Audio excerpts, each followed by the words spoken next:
Larry, before I let you see yourself, are you sure you can stand the shock? Oh, yeah, sure. I know with those fangs in your mouth you can't talk clearly, but make a sound and I'll give you a look at yourself. Look. What'd you say? Okay, I'll remove your fangs. We can put them back in before we go to the set. Boy, it's so real. I even feel like a werewolf. Though I'd hate to have my girl see me. Pete, you're the end. Oh, thank you, my boy. He's the greatest. Boy, you're getting no argument from me there. I scare myself. Hey, this is crazy as a Frankenstein monster you made out of Tony. Always the master's touch.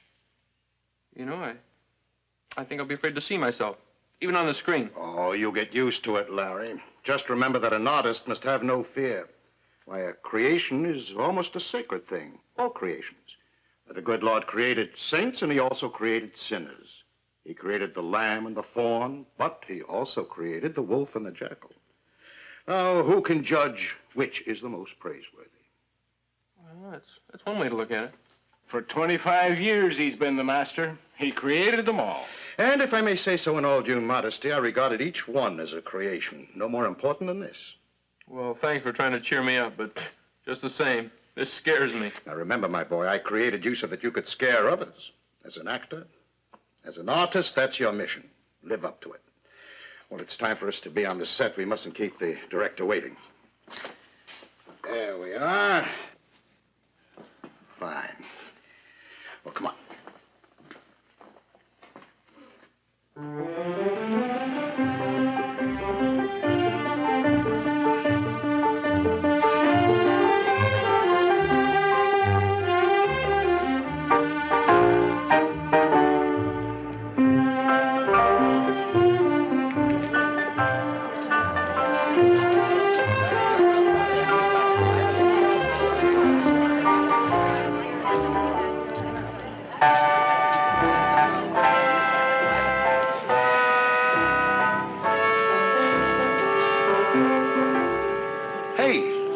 What about him? In the next picture after we capture the ship. I climb aboard. I draw my sword. And there standing at the helm, it's not the captain, but the werewolf. Terrific, huh? And we'll get old Pete to do the makeup. Not bad, not bad. But how did the wolf get in the ocean? Hello, everyone. Our first stop will be on stage 3, where they are now shooting Horrors of the Black Museum. Folks, I think you're in luck. The big scene of the picture shoots today. Now, if you will all stay together and follow me.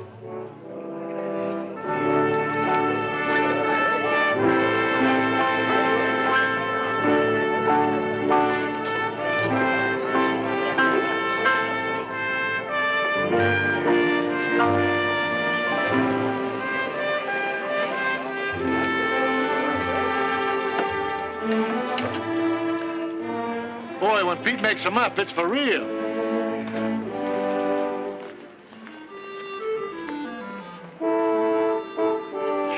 Well, at least we look normal. Don't we, though?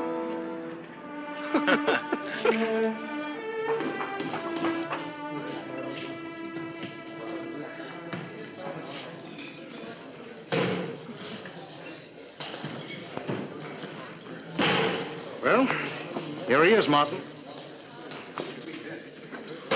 Great, Pete. Just great. Exactly what I wanted. This is as good and ferocious as your Frankenstein monster. Well, thank you. Get Tony out here. I want to see how these two beauties look together.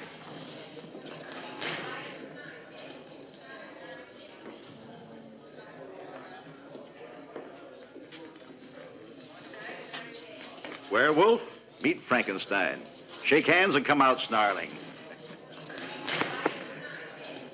Well, Pete, all I can say is you gave birth to a fine pair of sons. You can be really proud of your creation. Will you be needing me? No. You can rest on your laurels. If I need you, I'll send for you. I'll be in my makeup Good. room. Now, boys, listen carefully. Remember, this is the big scene of the picture. The audience is waiting for this, where Finally, werewolf meets Frankenstein. They hate each other. It's a fight to the death. It's the battle of the monsters, and it must be the high spot of the picture. It's got to be the greatest fight we've ever had on the screen. And I've got to get it in one take. So listen to directions carefully. You'll come in from out there. Now, you'll come in from here. Very stealthily, very cunning. With animal instinct, you will feel that there's an enemy around. You hear something, you stop. You look around. I want this to be really creepy. You haven't seen anything yet, but you know that you're in danger. Suddenly, from over there, big as life and twice as frightening, comes the Frankenstein monster. Come in, son. As you move towards each other. Put everything away carefully. Yes, Pete. You know I always do. I want to take home some pictures of these boys. I like to study them. I might decide to make masks for my collection. You should, Pete. I think this teenage werewolf and teenage Frankenstein are easily among the best things you've ever done. You know, another reason I want to keep a souvenir of this picture is that I enjoy working with these teenagers. They've got spirit and they cooperate. They don't sour on you like some of the older actors. I remember the trouble I had with that old Barry Horton when I disfigured him. Yeah, the picture in which he had the car crash. He was afraid he'd lose his women admirers. A truck was going to run over him, and he wanted to come up without a scratch. Oh, but these teenagers, they've got spirit and confidence. They plunge into a role. They put themselves in your hands. I enjoy working with them. But, gentlemen, it's customary to knock. Well, we don't have to. We are the group that have taken over this studio, NBN Associates. We've personally taken over this lot, and we're going to run it our way. My name is John Nixon. This is Mr. Jeff Clayton. Yes, of course. I read about it in the trade papers. It's certainly nice to meet you, gentlemen. Mr. Dumont, we're going to make some changes around here. Well, you'll have my best wishes. Oh, won't you sit down? Well, I'm afraid these aren't too comfortable, but perhaps the new regime will provide better chairs for my workshop. Your workshop? That sort of brings us to the point. What point? Mr. Dumont, we won't be needing you after you finish this picture, the one you're on now. Not need me? Yes. Monsters are finished. They're coming out of your ears. Saturation. A horror cycle is over. People want to hear music. They want to laugh. They want to see pretty girls. There's no doubt about it. Monsters are finished. I heard that 25 years ago when I created my first werewolf. It saved the studio from bankruptcy. Now, look, I didn't come here to discuss this thing or to argue it with you. That is the decision of the big brass. It's mine, too. Yes, but, well, it's a wrong one, if I may disagree. Why, even psychiatrists say that in all these monster pictures, there's not only entertainment, but for some people, therapy.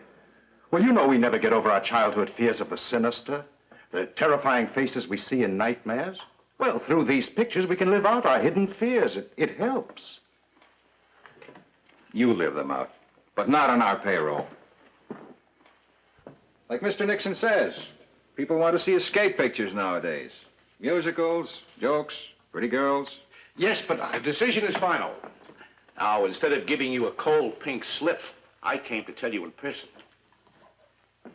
It's the human way. certainly is. And we'll allow you a week's severance pay. No, thank you. Keep your severance pay. I don't want your charity. This lot, this room, has been my home for 25 years. Now that you throw me out, don't try to soften the blow with a few cheap dollars.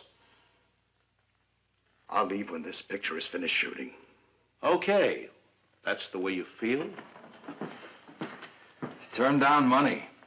Maybe you've been living too long with monsters. Sometimes I find them better company than humans. Pete, what are we going to do? I don't know yet. But one thing I do know for sure, they're wrong and I'm right. I'd stake my very life on that. And before I leave this lot, I intend to prove that I'm right.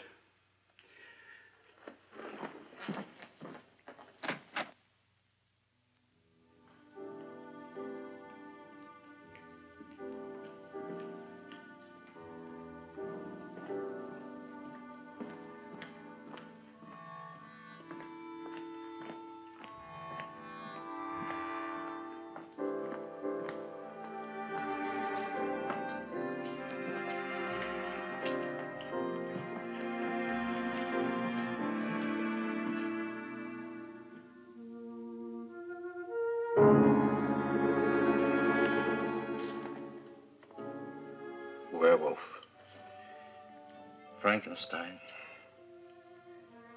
They want to put an end to us. They say we're through.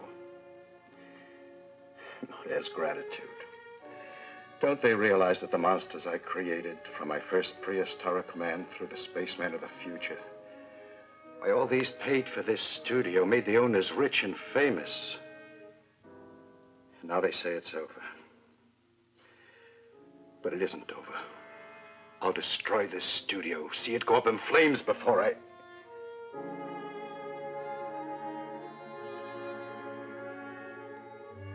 No, I'll destroy them first. And I'll use the very monsters they mock to bring them to an end. Pete. Huh? I heard voices. Only mine. You were talking to yourself? Not entirely. I was reassuring my children that I won't let them perish. That I'm going to stop these men from destroying us. But how? I'll show you.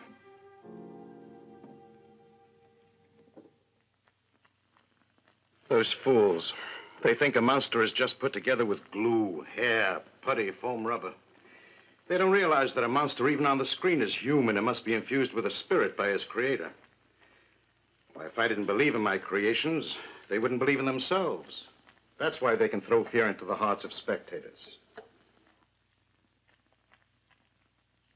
Pete, what are you putting into that? I'm blending a new ingredient with a foundation cream. It's my own discovery. If they knew how many long hours I experimented with different chemical agents to get better results. Do you remember the time I accidentally added Novocaine? Of course. James Duncan, prehistoric man, couldn't remember his lines. No. Not until I released him. When I ordered him under hypnosis to remember, he did. Well, I'll do the same with these young men. As I see fit, I'll order them what to remember and what to forget. You mustn't try that. Why not? Why, it's dangerous. Dangerous? Why, we're fighting for our lives.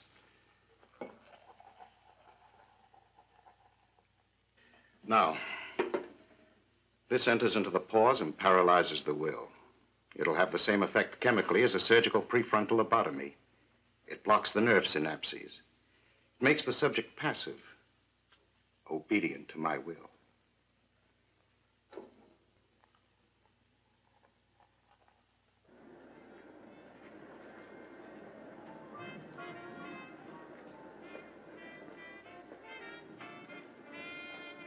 Well, all quiet, except for a light in old Pete's makeup room.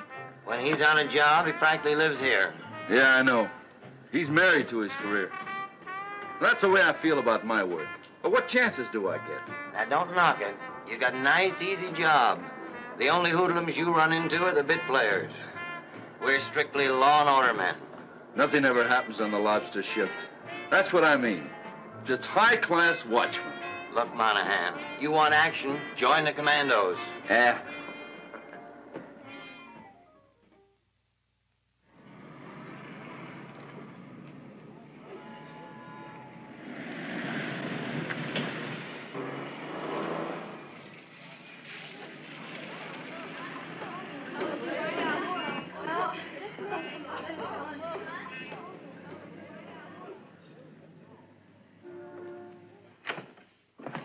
What do you say, Peter?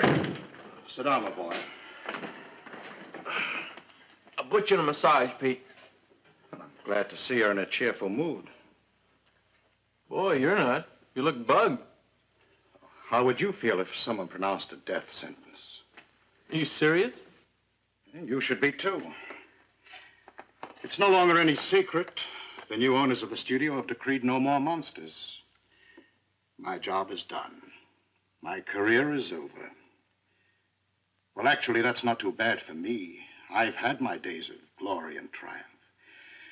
I suppose I'm an old man who should be able to face the end. But this also means that your career is over, too. I thought that was just a rumor. It's an order. One order can destroy both of us. Tough. But I guess my agent can get me another part. I don't want to discourage you, my boy, but I know this town, this industry. I've given my life to it. The first question a casting director asks is, what was your last part? Well, in your case, the answer would have to be Werewolf and Werewolf Meets Frankenstein. Yeah. I can hear the casting director as if he were in this very room. Sorry, nothing in this picture. But see me when the monster cycle comes around again. Oh, I begin to read you. Don't forget, Larry, the people who've seen you, your fans, don't know your real face. The only hope you have for a future is here. I guess you're right, Pete. Oh, I know I'm right. Well, what can we do? I like that question. At least you're interested in saving your career. I am. Well, if you'll sort of place yourself in my hands, perhaps we can make them change their minds. Go ahead, Pete. I'm with you.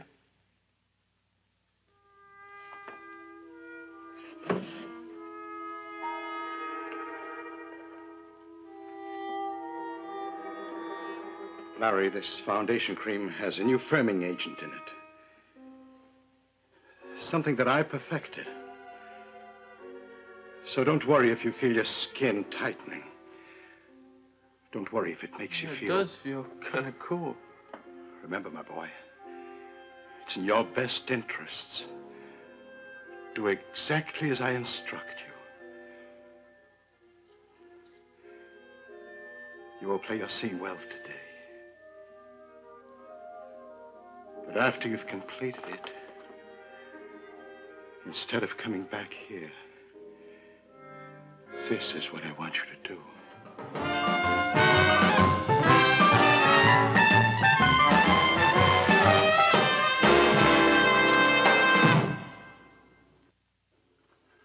Well, congratulations, Banks. The rushes are fine. You were right. This musical is going to be a big hit. I like the way you're handling this production. Thanks, John. Everything on the set's coming along just great. I'll see you in the morning. Good night. Good night. Well, I might as well see yesterday's rushes on the Werewolf and Frankenstein picture. Without me, if you don't mind, John. Maybe you've got a secret yen for monsters, but not me. I think they scare you and you're too chicken to admit it. So you guessed my secret, huh? Well, it's part of my responsibility, so I'm going to see them. Well, have yourself a nightmare. All right, I'm ready. You can run the rushes on production 204. Scene 136, take 2. Action.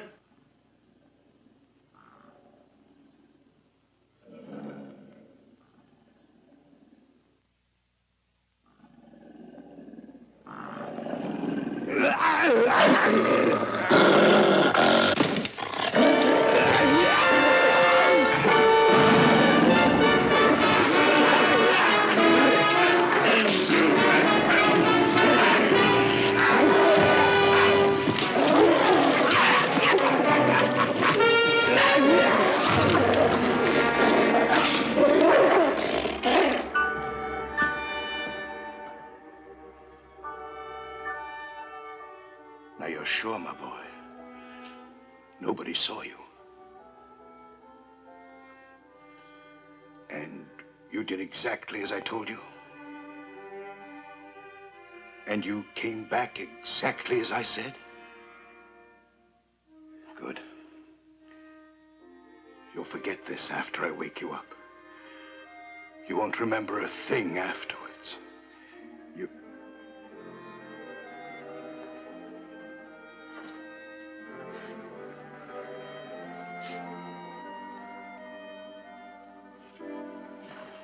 Pete, are you sure there's no danger of us getting caught? Just wash these.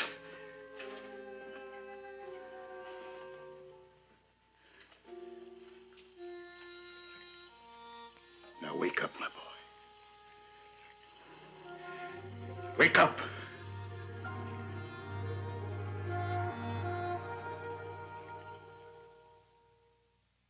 Here he is, Doc. See what you can get. Now tell me what you know about all this. Don't leave anything out. Already told you, I ran the rushes for him on 3 pictures. What time? Beginning about 8, that's when he reserved the room. Did you see anything? Hear anything? All I could see was on the screen. All I could hear came from the soundtrack. Especially the last one. 2 monsters beating each other's brains in. And then? When the picture was finished, I put the house lights up. Then I put the film back in the can, and I went home. My work was done. The cop on the gate, Richards, he checked me out. Okay, you can go. Hey, did you see this? Glass in his wristwatch is cracked. Stopped at 8:34. And that fixes the time of the murder. What do you make of it? Well, pending autopsy findings, I would say that he was attacked from behind by someone with fiendish strength. Neck is broken. And that the attacker, like an animal, inflicted sharp wounds on the neck. Looks like fangs to me. I'd say that the time of death is fixed by the time the watch stopped is reasonably accurate. So what do we have to do? Look for a monster? You don't have to go very far.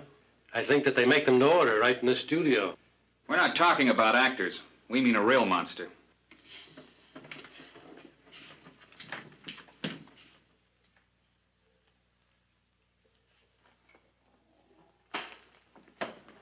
The news hounds will have a field day. What a way to start off the new regime. You've got to move fast. Well, we'll do the best we can. The PM didn't help us very much. All it established is he was strangled and his neck was broken. That could have been done by a human, but he was also clawed and bitten. That part is inhuman. I'm not interested in your speculations. I just want results. Nixon was my friend. You know, it's one thing when an Eastern hoodlum comes out here to cut in on juicy California territory and the local mob turns him out. But when an Eastern executive is killed in the West, in his own studio on his first job, Maybe you can help us. I'll be glad to. Any way it's all. Did he have any known enemies? Not out here. How could he? And certainly not enemies. He may have had rivals for his job, but they wouldn't resort to murder. In the entertainment business, the mortality rate is fast and high enough. You have your eye on a certain spot, all you need is patience. So wait a little bit. You're bound to get your turn. Well, did he antagonize anybody out here? No, not in that lethal way. Naturally, we pink-slipped about 100 at the studio. We had to. Still cameramen, flax, maintenance men, secretaries, makeup department. But that's not unusual when a new regime moves in and takes over. And yet it throws an awful lot of people out of work. Some of them may not like the joke. It's just one of the hazards of the industry. Besides, they'll all get jobs immediately. They'll be absorbed by TV. And you don't know of any enemies he had out here? I'd say he had none. Well, we'll put every man we can on the case. Just bear in mind that we want this cleared up as badly as you do. A Hollywood murder is okay on the screen, but not in the studio.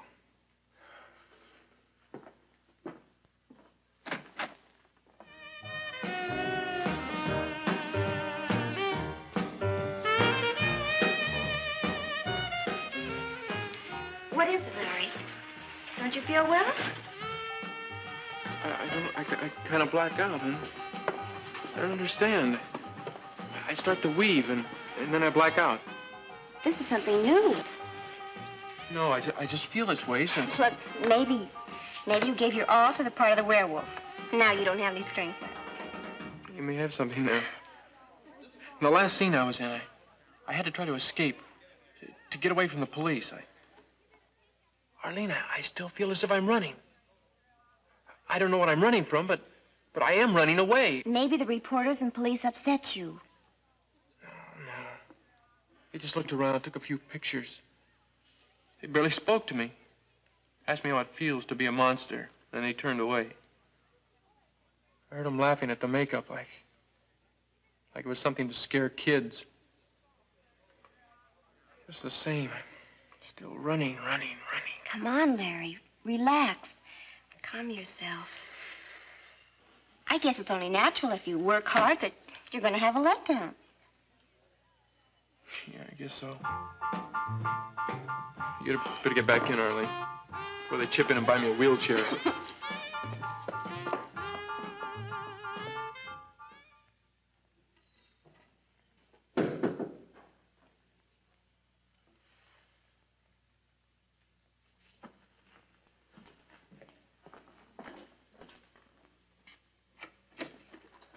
Working late again, huh?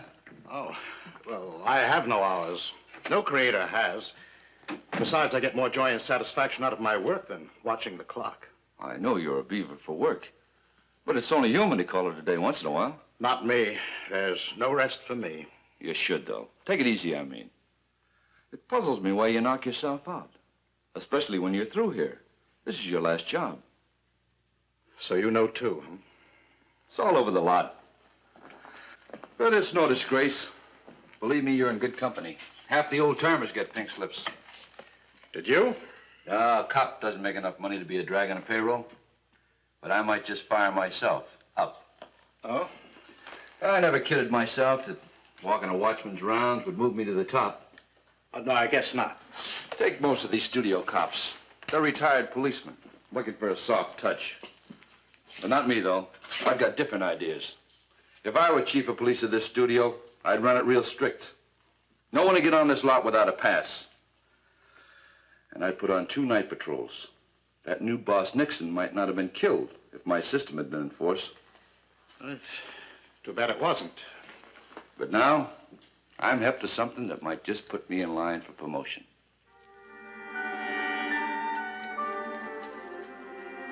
Really? Now, take that Nixon killing, for instance. A man gets strangled just watching the rushes. I wasn't satisfied with the way the big brass handled it, so I put some pointers of my own down. I've got them right here in my little black book. Like a real detective, huh? Exactly. Like I think it was an inside job. Someone who knew his way around the lot. Do you suspect anyone? No. But I can give you another, for instance. Like you and your stews didn't leave the studio the night before the killing. Well, I often spend the night here, especially when I have a heavy makeup job. Do you realize I've got to be here at 6 o'clock in the morning to get the actor ready for his first scene of the day? Well, so why bother to go home? You don't have to explain anything to me. You can tell it all to Captain Hancock of Homicide. And you can tell him, for instance, that on the night of the killing, you and Rivera left the lot at 9:12.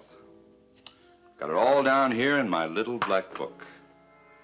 Then I figure Captain Hancock tells the new setup, maybe I get promoted. Yeah, I've got a few other little things written down for him, too. Yes, but why bother? After all, you've already done all they expect of you. Why stick your neck out beyond the call of duty? The security of this lot means a great deal to me. This studio will be here a long time. And someday I expect to be its chief of police.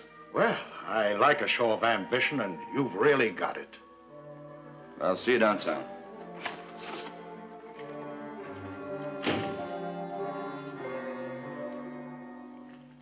Rivero, come help me quick.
to check out now. Remember, not a word out of you. Just follow me out of the studio and get into the car.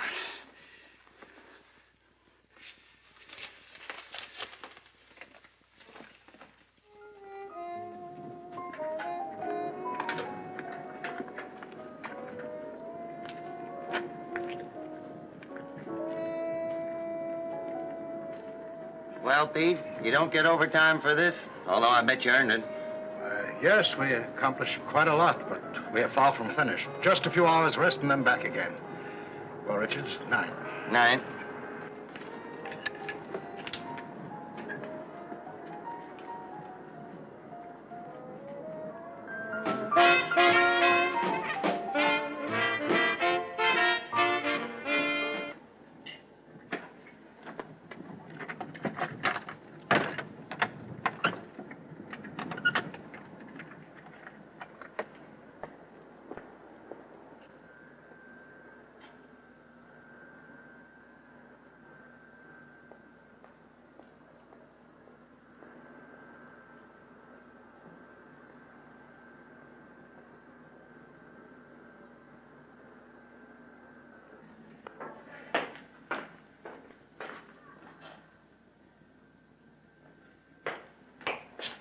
Hey, Monahan!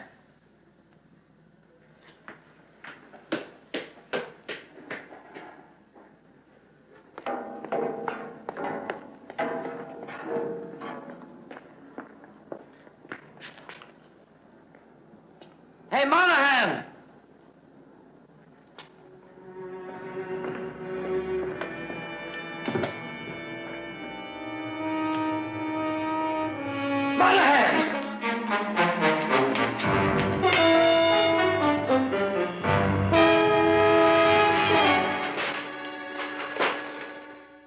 He must have put up a terrific battle. Sure looks like it. I'm surprised I didn't hear a thing. Now, this makes no sense, killing a watchman on his rounds. Unless he surprised the murderer. Well, surprised him in what? As far as we know, nothing was stolen. No dressing rooms were broken into. When did you begin to suspect something was wrong? Well, I waited 15, 20 minutes after he was due back, then began to look for him. I figured maybe he brought a little snack from home. He used to tell me his wife worried about his stomach. I thought maybe he went to eat it in his car. But after I checked his rounds... Anybody come in late? No. Anybody leave? A couple of late shift maintenance men. Pete, the makeup man, with his assistant Rivero. You better get their story. You got an address for them, this Pete and his assistant? Well, not in the booth. Payroll would have it. Anyway, Pete will be back here in a few hours to make up this young actor who's playing Frankenstein's monster. How early? Oh, maybe 6 o'clock. But this Pete, he's a harmless old guy. Just the same, get his story.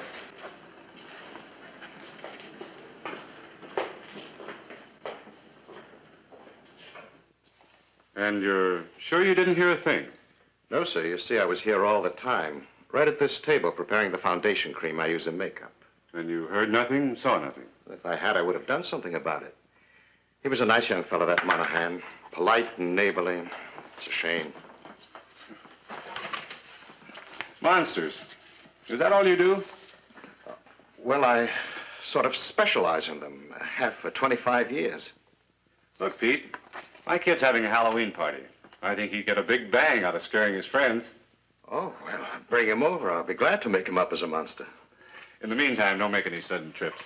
The captain might want to see you downtown. Oh, I won't. Believe me, I won't budge until this picture is finished shooting. Now, if you'll excuse me, I have some work to do.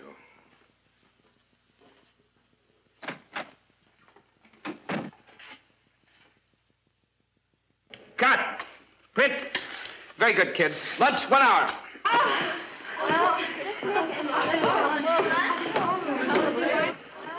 Hey, see what I mean, Pete?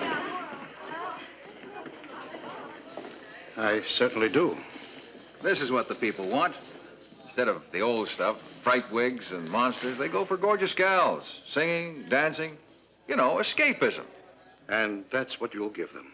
Got to. It's the wheels of progress. The automobile kills off the horse and buggy. The freezer puts the old-fashioned icebox out of business, and so it goes. You're right, Mr. Clayton. The wheels of progress, no matter whom they run over. That's the way the footage cuts.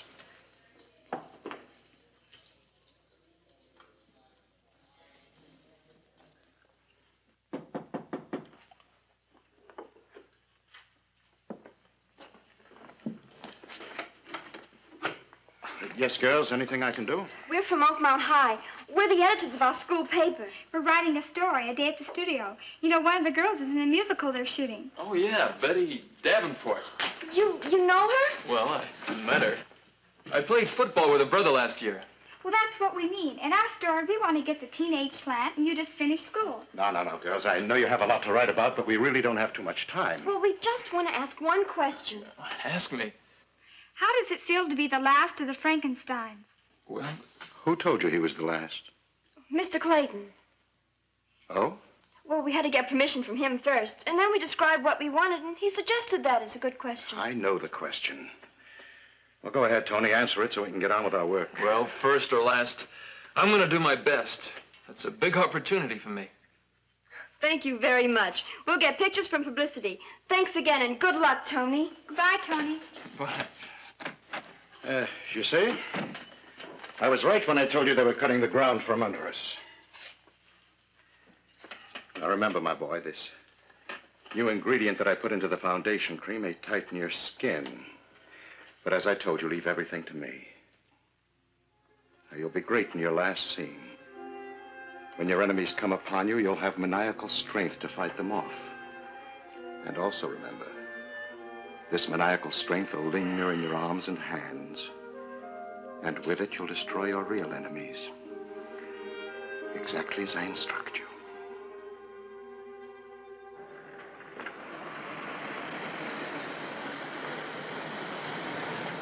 You're going home pretty late tonight, Mr. Clayton. Yes, and it gets later every night. The work just seems to pile up. Good night, Regis. Good night, sir.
The boy's late.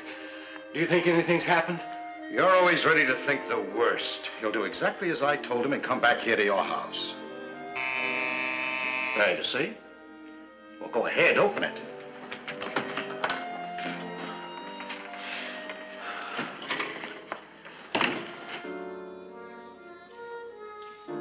You did well, my boy. And as I cautioned you, you won't remember a thing about what happened tonight. Help me get him out of this.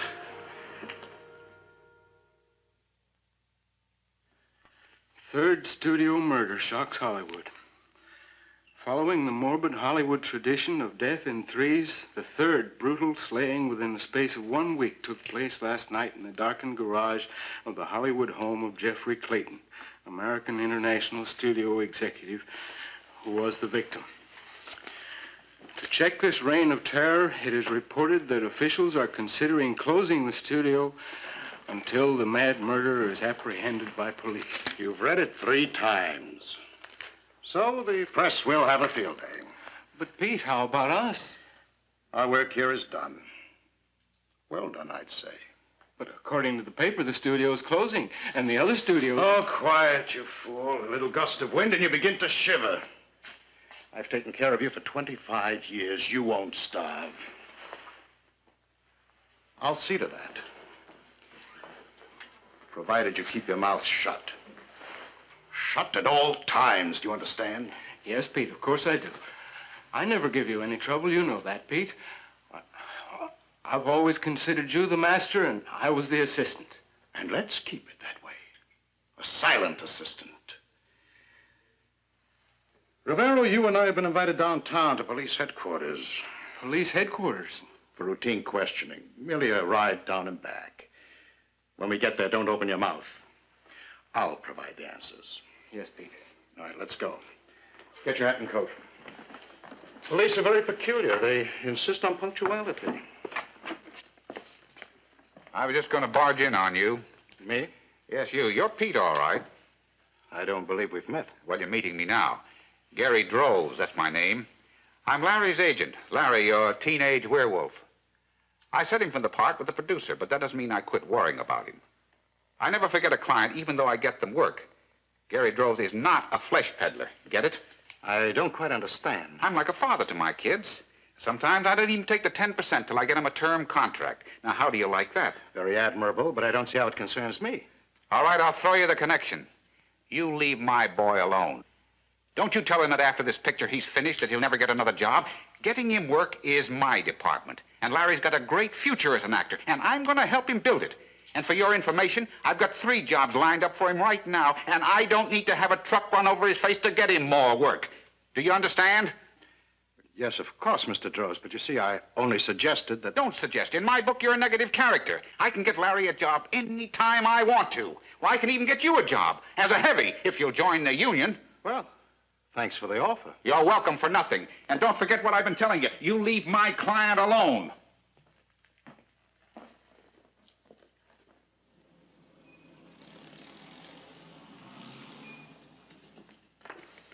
I tell you, Pete, since that maniac's been on the kill, I've had no sleep. Nights on the studio gate, days over here. Yeah, I know what you mean, Richards. It's been a hardship on all of us. Somebody sure had a grudge against those new executives. Oh, it would seem that way. But as you pointed out, a maniac. Well, a maniac really needs no reason for killing. Millie, we appreciate you coming down here to help us. Now, if you'll try to give us some kind of description of this monster. Well, Captain, that's as close as I can get to it. A monster. It looked like he walked right off the screen. Big, huge man with one eye out of its socket. Oh, it sure was a nightmare. He hit me and knocked me down. Must have had something in his hand. The blow was that heavy. About what time was it? Well, I don't know to the minute, but I was coming from a picture show, and I took the last bus home to where I work, and that would make it, with walking 3 blocks, about 12:30. Thank you, Millie. We'll probably want you to try to identify this monster from any suspects we pick up. You mean I have to come down here again? Well, I'm afraid so. Well, you call me and I'll come. No man like that should be roaming the streets. Yeah, I'll come.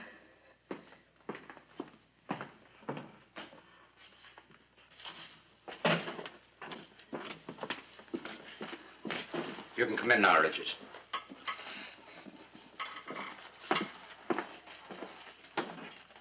Sit down.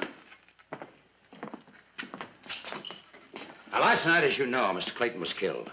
But right now, we want to take you back to the Monahan killing. Yes, sir? Are you sure you're not holding out anything on us? Why, no. Well, you yourself said it was strange that you didn't hear anything. Now, we've been chewing that over. Exactly where were you when it happened? Well, in my booth at the gate. How far is that from the commissary? About the same distance as 2 city blocks. And you mean to say with all that crockery tossed around and smashed in the dead of night, you didn't hear a thing? You think if I had, I wouldn't have run to help Monahan? He was my partner. For years, we teamed together.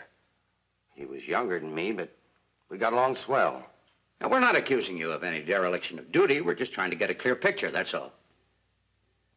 Well, I didn't have the radio on. Loud? Yes, quite loud. It isn't that I'm deaf or anything. I just happen to like loud music. How was I to know there was a killer loose? It's no crime to listen to the radio. No, I guess not. Now think of the maintenance men, the grips, the gaffers. Even the secretaries. Think hard about everybody that passes your booth in and out. Among all those, any sore heads, anybody with a grudge? No. Lot was run like a happy family. Why, in my 10 years there, not a beef, not a gripe. Just friendly hellos and goodbyes. Why, even at the parties on the set. You know, the usual shindig after pictures finish shooting. A few drinks, some eats, laughs, a lot of laughs. Just one happy family. Yeah, well, it's not happy now. Now, you go back to the lot. Turn the radio off. Keep an extra eye open all the time. If you see or hear anything, if you suddenly remember anything, any suspicious characters you see hanging around the gate, anyone who tries to sneak past you, call us. I will. You bet I will. Thank you.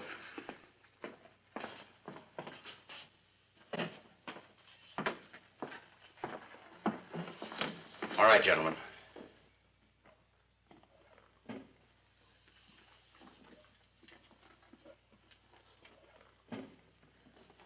I'm Captain Hancock. How do you do? I think you've met Detective Jones. This is Detective Thompson. Hello. Pete, I'll tell you why we asked you and your assistant to come down here.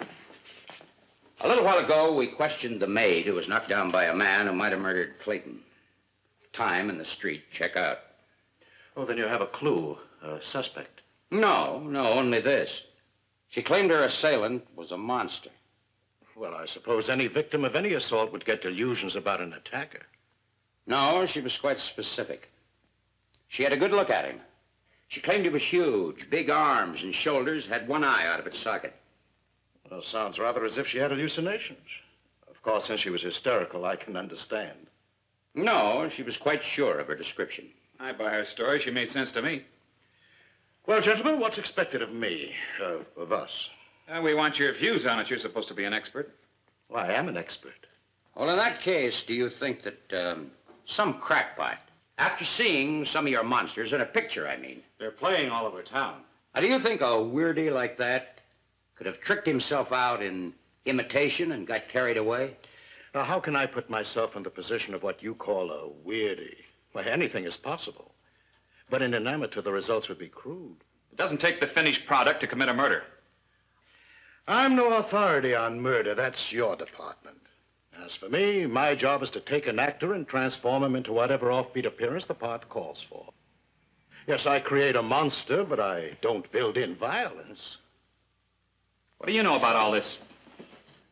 Why, nothing. I didn't do anything. You have an opinion, don't you? Rivera wouldn't know anything about it. Let him speak for himself. How long you work for Pete? About 25 years. Well, you certainly should have learned the tricks of the trade by now, then.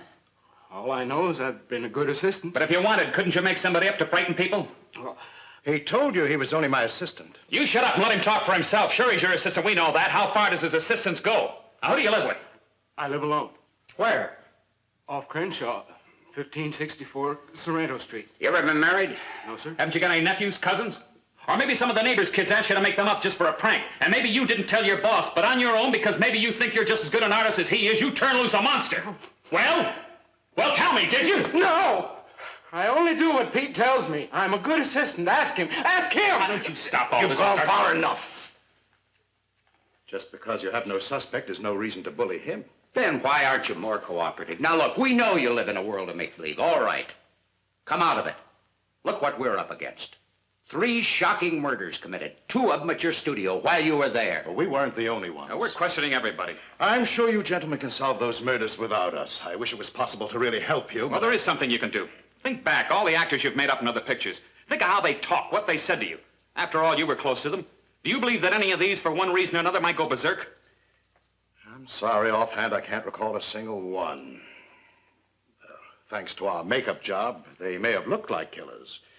But under the grease paint and putty, they were only actors performing a role. Now, are we excused? Yeah, I believe so. I can go, too. We'll get back to you later. As I said, any way we can, we'll be pleased to cooperate.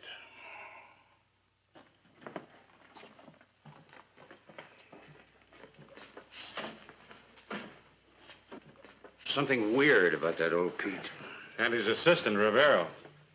Maybe that's what comes from spending all your life with monsters. I don't like the ways under the thumb of his boss. Well, you certainly tried to shake him loose. Were you really aiming at something? Pot shots. Pot shots. I'd hoped that they'd give us something tangible to go on, but I doubt it. They know more about make-believe monsters than they do about killers. Get a grip on yourself. You collapse like a sick calf. The interview is over. We've been questioned. The police are through with us. I'm not so sure of that. I didn't like the way they looked at us, or the way they dig at you, and the way that big fella said, "I'll get back to you later." That's routine stuff with all police until a murder is solved, until the case is closed. Well? Well, what? I'm in no mood for riddles. What? Do you think this case will be solved? Well, it nearly was, with your help. If I hadn't stopped the detective from questioning you, you would have told him everything. You certainly were on the verge. You should have seen your face. You were ready to crack, split wide open, and spill everything, weren't you? No, I'd never give you away, only... Only what? Well, when they pressed me to the wall... Is the time to keep your mouth shut. Why did you say I do only what Pete tells me? Why? Well, it's true, isn't it? I do what you tell me. Well, not when you say it in that sniveling voice, and definitely not when you tell it to the police. It's as if you already had it in the back of your mind to betray me and save yourself. No, Pete, I'd never do that. I'd never betray you. I swear I'd never do that. Well, you stay that way and I'll protect you. Anyway, time's on our side. The picture's finished and our work is done. It's done, all right. But there's still the two boys, Larry and Tony. What about them? Well, don't you think the police will get to them? And if they're questioned... Rivero, those boys are still under my control. You'll see they'll be waiting for me at the studio. Now, calm yourself. Take after me. See, I'm not the least bit worried. I know I can trust you.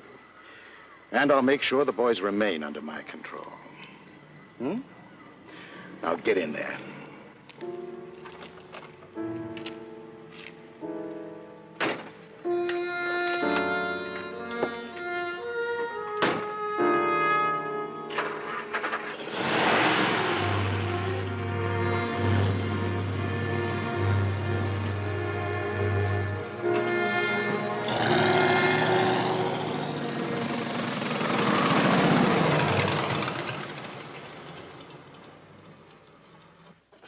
Say, I think we've got something in the Clayton case. Yeah, what?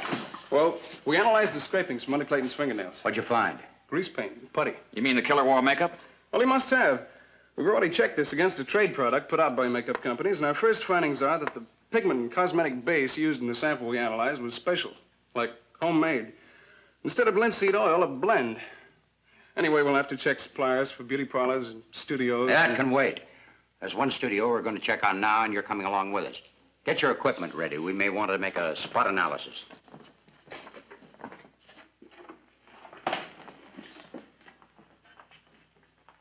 You see, Rivero, they didn't even give me the courtesy of letting me pack my own things. Oh, sorry, boys. We were a little delayed. I hope you haven't been waiting long. Well, no, Pete. You asked us to meet you, and, well, we did want to say goodbye. Of course, but not here. I'd like you boys to come to my house. We'll have a little food, a little celebration.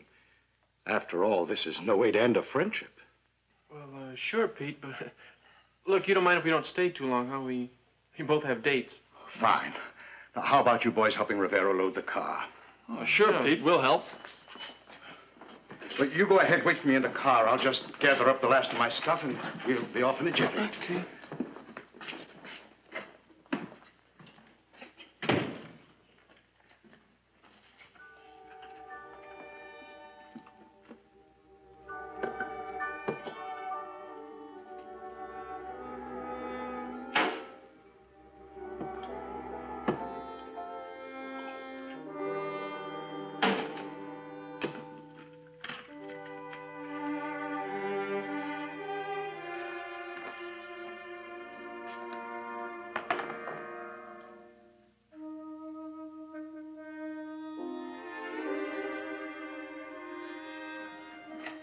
Hi, Pete. Oh, it's nice of you to drop in. I've been working with the film editor. I heard you were checking off the lot today, and I wanted to say so long. Thanks. After 25 years, I'm through. This place has many memories for me. Too many. Pete, I hope we get to work together again. Well, thanks. I appreciate your sentiments, but I'm finished. You'll be back. You'll be back in all your glory. One picture can do it. Maybe one of those foreign imports. and the whole monster cycle is on its way again. And producers will be clamoring for the old makeup wizard. It's nice of you to say it. Well, good luck, Pete.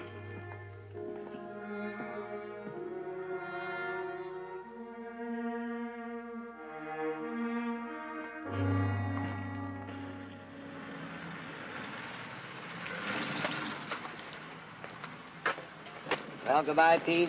Goodbye, Rivero. Take it easy. Bye, Richards. Oh, Richards. On the top shelf of my closet in the makeup room, there's a bottle of bourbon. I got it as a present. Never opened it. I don't touch the stuff. Go ahead, take it. It's for you. Have a snort on old Pete. Thanks, Pete. Bye.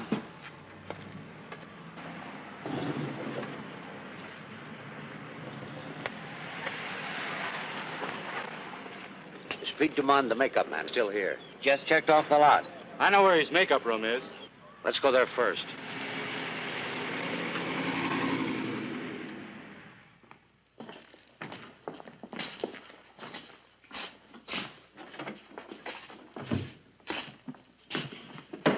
It looks like he took everything with him. Yeah, clean sweep. Except for this. Well, let's have a look.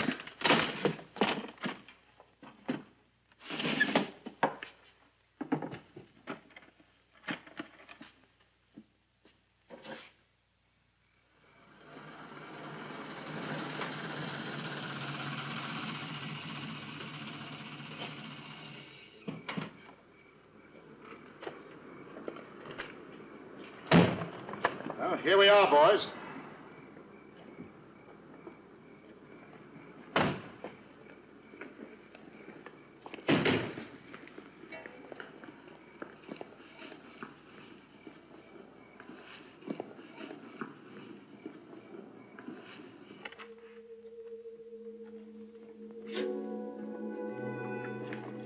You can leave the boxes there, boys.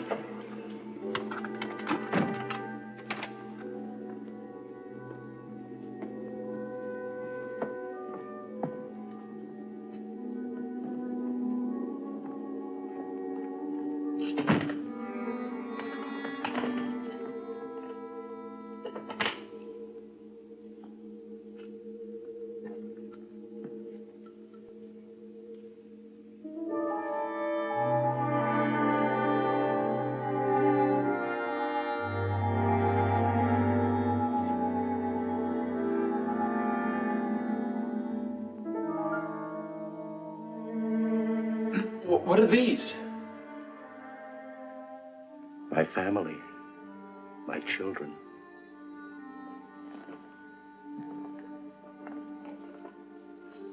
I'm devoted to them.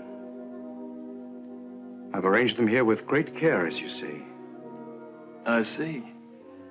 You called them your children? Why, yes. Later, I'll tell you their history, how each one came about. But now let's just look at them.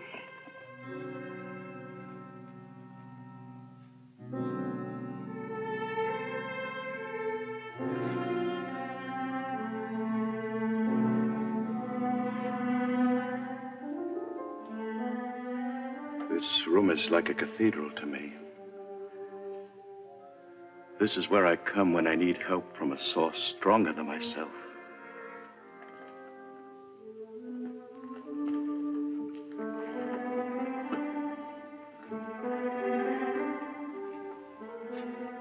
Don't you think we should be getting some refreshments? Oh, yes, of course. I lose myself here. After all, I'm your host. Make yourselves at home, boys. It's the first time he's had guests here. You young men should feel honored. We do. We certainly do. Look around, boys. Study these heads. You'll recognize some great names among them. Artists who, even behind the mask of horror, achieved eternal fame. Study them closely. They'll be an inspiration to you.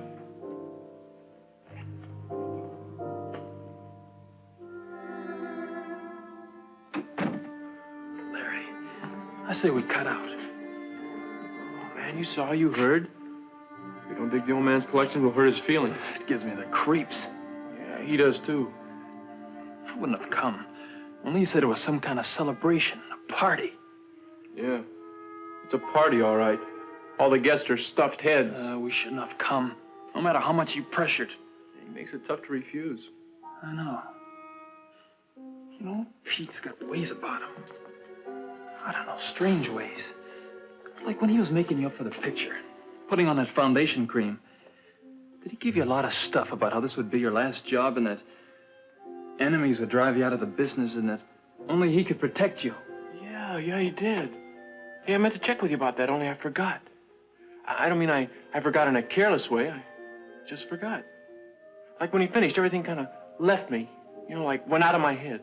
Yeah, me too. It's only since the last scene was shot that Hey, Tony, tell me. But when he finished, did he tell you off? Pete, I never criticized you, but I believe you made a mistake in bringing Larry and Tony here. Why? I don't think they can be trusted. Nonsense, not trust these boys. They've already demonstrated quite favorably that they obey my orders. You know I have them under control. But you won't. Now that the picture's finished and you haven't helped their careers, your control will wear off. And the police are sure to talk to them. It's quite possible. And when the police begin to pressure them, they're bound to crack. That's why I want to leave. To visit my brother on his ranch in Arizona. Rivero, my old friend. I see your point. You want to leave me to face whatever comes alone. Oh, no, Pete. I just want to get away for a few weeks' rest. And you do this not because of disloyalty to me, but because you don't trust Larry and Tony. Now, isn't that why you want to leave? Yes, that's it. These young men are not strong the way you are. No, of course not. If only they had your devotion to me, your iron nerves. But they haven't. What a source of strength and comfort it is to me that I can be sure of you. Of course you can, Pete. And should the police speak to you alone, you wouldn't reveal a thing? No, not a thing. Even if they gave you a third degree, they couldn't squeeze the tiniest bit of confession from you, could they? Of course not. But these boys, they'll crack. Yes. Yes, Pete. And I tell you now, if anything happens to you after I leave, they'll be the ones to blame. The boys. Not you. Not me.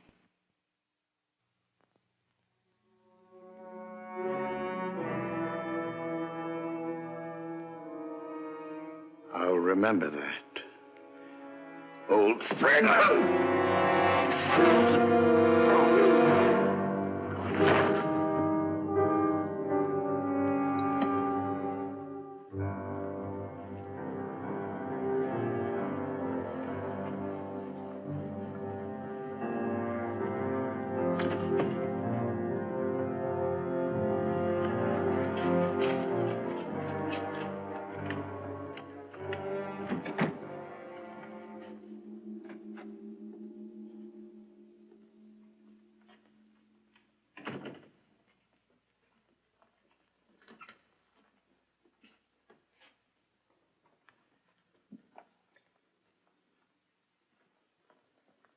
Your refreshments, boys.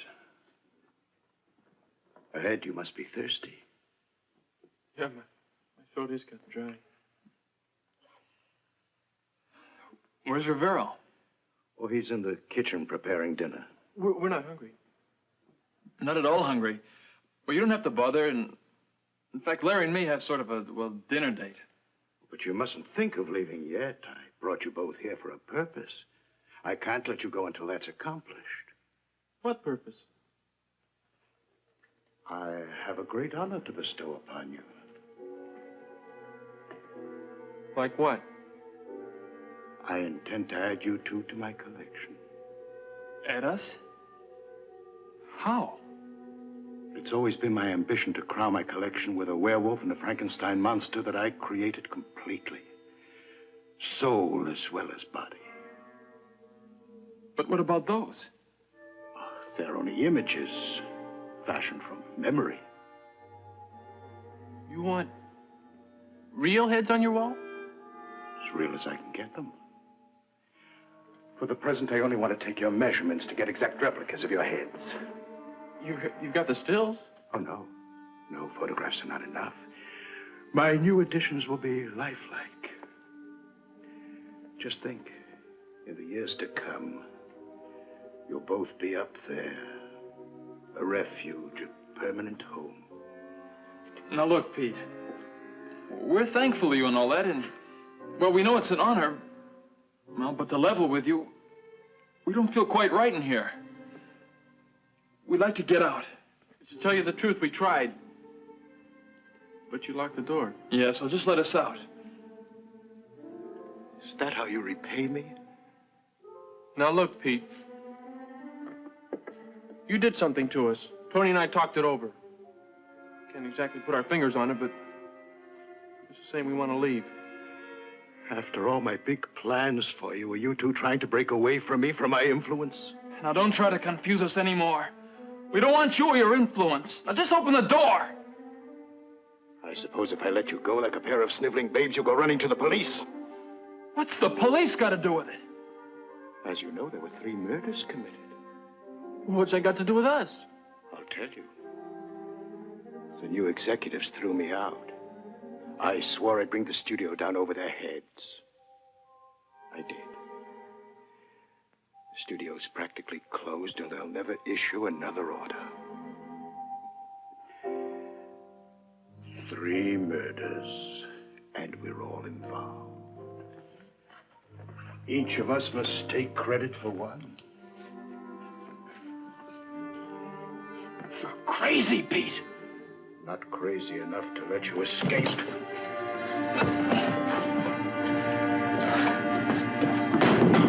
What have you done, you fool?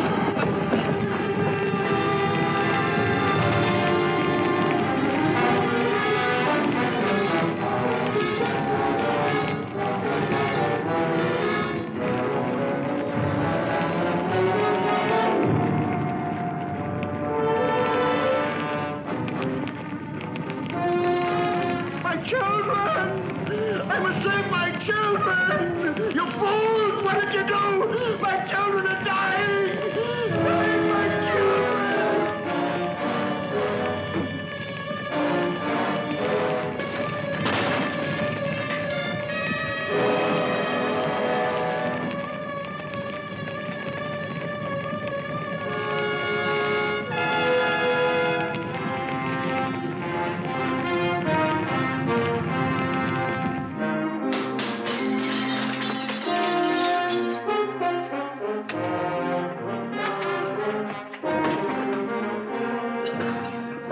Call the fire department.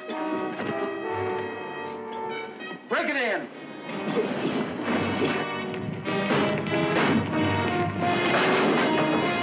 Take him downtown. Where's Pete and Rivero? I don't know where Rivero is, but it's too late for Pete. He's in there.